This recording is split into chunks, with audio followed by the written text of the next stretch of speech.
Hello everyone, चलिए question देखते हैं। क्वेश्चन पूछा है कि एक फ्री रेडिकल रिएक्शन में फ्री रेडिकल्स जो हैं वो किस स्टेप में बनते हैं।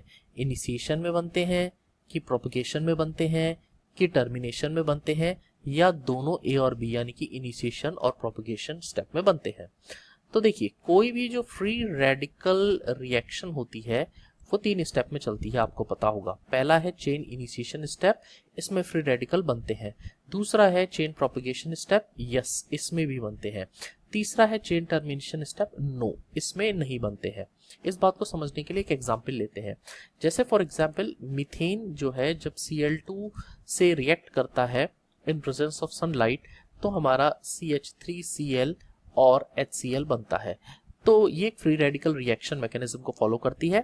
तो जो पहला स्टेप चेन इनिशिएशन का होता है, इसमें क्लोरीन और क्लोरीन के बीच का बॉन्ड होमोलिटिकली टूटता है, होमोलिटिक फिशन होता है और 2 क्लोरीन फ्री रेडिकल बनते हैं। ये हो गया चेन इनिशिएशन। चेन प्रोपगेशन में क्या होगा? चेन प्रोपगेशन में ये क्लोरीन फ्री रेडिकल आएगा और CH4 जिसको मैं इस तरीके से HCH3 लिख देता हूं, इसके साथ रिएक्ट करेगा। यहाँ पे H और CH3 के बीच का बॉन्ड टूटेगा और Cl जो है वो इस H के साथ रिएक्ट करेगा और HCl बन जाएगा और यहाँ पर CH3 फ्री रेडिकल बनेगा। फिर ये जो CH3 फ्री रेडिकल है ये फिर से Cl2 के साथ रिएक्ट करेगा। ये Cl2 भी होमोलिटिकली ब्रेक डाउन होगा और यहाँ पर CH3Cl जो हमारा डिजायर्ड प्रोडक्ट है वो बन जाएगा और Cl फ्री रेडिकल जनरेट होगा और ये Cl फ्री रेडिकल वापस इस रिएक्शन की साइकिल को दोबारा से चलाएगा।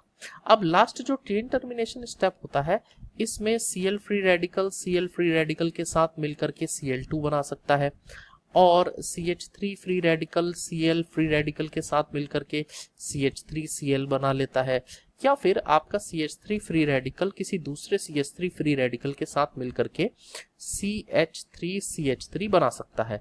तो आप देख रहे हैं जहां पर चेन टर्मिनेशन स्टेप में किसी भी प्रकार के फ्री रेडिकल का जनरेशन नहीं है, CI यानी कि चेन इनिशिएशन स्टेप में फ्री रेडिकल का जनरेशन है और चेन प्रोपगेशन स्टेप में भी फ्री रेडिकल जनरेट हो रहा है। इसका मतलब हमारा ऑप्शन ए सही है, ऑप्शन बी भी सही है। इसका मतलब दोनों चेन इनिशिएशन और चेन प्रोपगेशन स्टेप में फ्री रेडिकल जनरेट होता है। इसका मतलब हमारा जो फाइनल आंसर डी है, ऑप्शन नंबर डी है, this is our correct answer कि both A and B initiation और प्रोपगेशन स्टेप में फ्री रेडिकल बनता है। So option D is the correct answer. Thank you.